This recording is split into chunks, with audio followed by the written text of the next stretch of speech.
O ministro Cristiano Zanin, do Supremo Tribunal Federal, suspendeu por 60 dias a ação que contesta a desoneração da folha de pagamentos de vários setores da economia. De Brasília, a Luciana Amaral é quem explica para a gente. Bem-vinda, Luciana. Boa tarde, Clarissa. Boa tarde a todos que nos acompanham aqui no 360. É isso, Clarissa. Fica então suspensa essa ação que está correndo no Supremo Tribunal Federal em relação à desoneração da folha de pagamento a 17 setores da economia. O Cristiano Zanin, ministro do Supremo, é o relator desse caso. Ele então decidiu suspender por pelo menos 60 dias essa ação que tramita no tribunal. E se em 60 dias não houver um acordo entre o governo federal e o Congresso Nacional, volta a valer a liminar de forma automática. Eu vou explicar direitinho o que está acontecendo, porque é um tema complexo que vem se arrastando há vários meses. A AGU, a Advocacia Geral da União, tinha entrado com uma ação no Supremo Tribunal Federal pedindo que fosse suspensa a desoneração da folha de pagamento que tinha sido aprovada pelo Congresso Nacional. A decisão atual do Supremo obriga as empresas a pagarem 20% sobre a folha de salários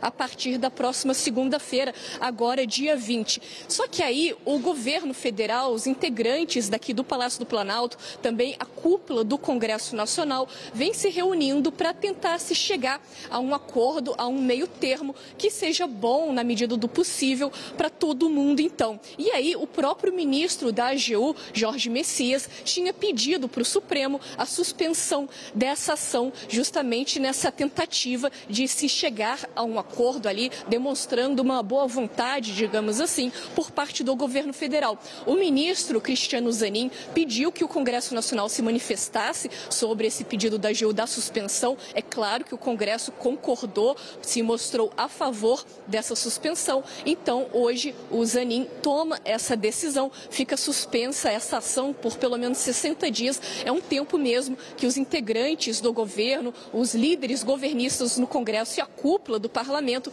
estão estimando para poderem aprovar projetos que resolvam de vez toda essa questão. Inclusive, ontem teve uma reunião relativamente longa na residência oficial do Senado com o presidente do Senado, Rodrigo Pacheco, o ministro da Fazenda, Fernando Haddad, o ministro da Secretaria de Relações Institucionais, Alexandre Padilha, ele que é o responsável pela articulação entre o Palácio do Planalto e o Congresso Nacional, fora o líder do governo no Congresso Nacional, Randolfo Rodrigues. E aí, depois dessa reunião, Rodrigo Pacheco disse que se chegou a um acordo entre o governo e o Congresso em relação aos municípios. Os municípios ainda é uma parte mais delicada de toda essa questão, que está avançando em relação a um acordo. Ele disse, então, que fica mantida a alíquota de 8% para os municípios neste ano, conforme realmente preferem os prefeitos, e a partir do ano que vem haveria uma reoneração gradual, e isso vai acabar de ser discutido ainda. As alíquotas futuras a partir de 2025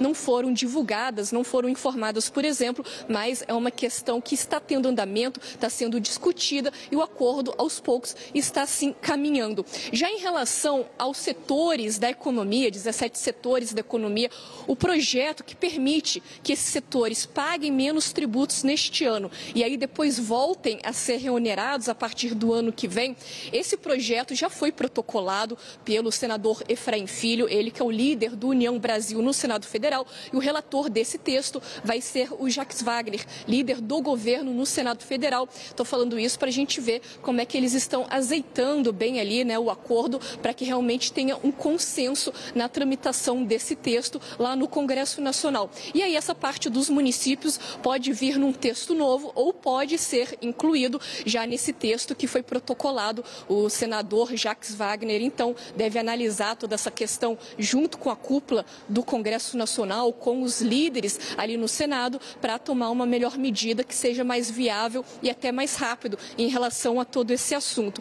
Então, por enquanto, fica suspensa essa ação no Supremo. É uma medida, digamos assim, que acalma, que ajuda a acalmar os ânimos entre o governo federal e também os parlamentares em relação a toda essa medida da desoneração. Volto com você, Clarissa. Muito obrigada, Luciana Amaral, detalhando aí esse breaking news pra gente.